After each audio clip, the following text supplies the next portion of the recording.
Captain அவர்கள் இன்றைக்கு நம்மிடையே இல்லை என்பது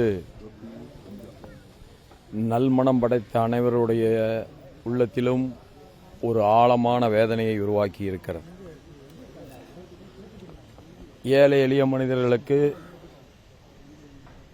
உண்மையிலே மனப்பூர்வமாக அன்பு கொண்டு அவர்களுக்கு பணியாற்றிட வேண்டும் என்கின்ற வேட்கை மிக அதிகமாக கொண்டவர் கேப்டன் அவர்கள். அதுதான் அவர் புகழின் உச்சியிலே இருந்தபோதும் ஒரு இயக்கத்தை காண வைத்தது. அதில் பல வெற்றிகள் தோல்விகள் என்கின்ற நிலை வந்த போதிலும் ஏழை எளிய மக்களுக்கு பணியாற்றிட வேண்டும் என்கின்ற உணர்வை மட்டும் அவர் ஒருபோதும் கைவிடவில்லை. அதனால்தான் அவருடைய மறைவு எத்தனையோ உள்ளங்களில் ஒரு தாங்க முடியாத வேதனையை உருவாக்கி இருக்கிறது. அதை நாம் கண்கூடாக கண்டோம். அவர் ஒரு இயக்கத்தை காண்பதற்கு முன்பாகவே உடுமலையில் முதல் முறையாக பாரதிய ஜனதா கட்சியினுடைய மாநில தலைவராக இருந்த நேரத்தில் நான் அவரை சந்தித்தேன். அது முதற்கொண்டு அவருடைய இறுதி காலம் வரை அவரோடு மிக நெருங்கிய தோழமையோடும் நட்புணர்வோடும் இருந்தேன்.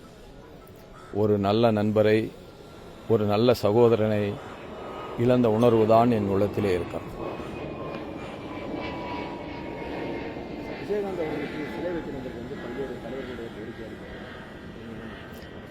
நிச்சயமாக ஏழை எளிய மனிதர்கள் மீது யாரெல்லாம் அன்பு கொண்டிருந்தார்களோ அவர்களுடைய திருவுருவச் சிலையை வைப்பதன் மூலமாக அந்த உணர்வை நாம் பறைசாற்றுகின்றோம். அந்த உணர்வு எல்லோருக்கும் வர வேண்டும் என்கின்ற எண்ணத்தை அது தோற்றுவிக்கும். நிச்சயமாக வைக்கப்பட வேண்டும். உரிய இடத்தில் உரிய நேரத்தில் அவருக்கு நிச்சயமாக வைக்கப்படும்.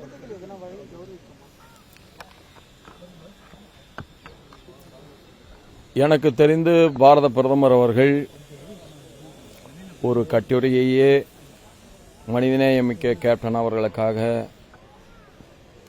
பத்திரிகையில் எழுதியிருக்கிறார்கள். அவருடைய ட்விட்டரிலே சொல்லியிருக்கிறார்கள். நிச்சயமாக உங்களுடைய கருத்தை நான் எடுத்து செல்வேன். செய்திகளை உடனுக்குடனும் துல்லியமாகவும் தெரிந்து கொள்ள சப்ஸ்கிரைப் பண்ணுங்க.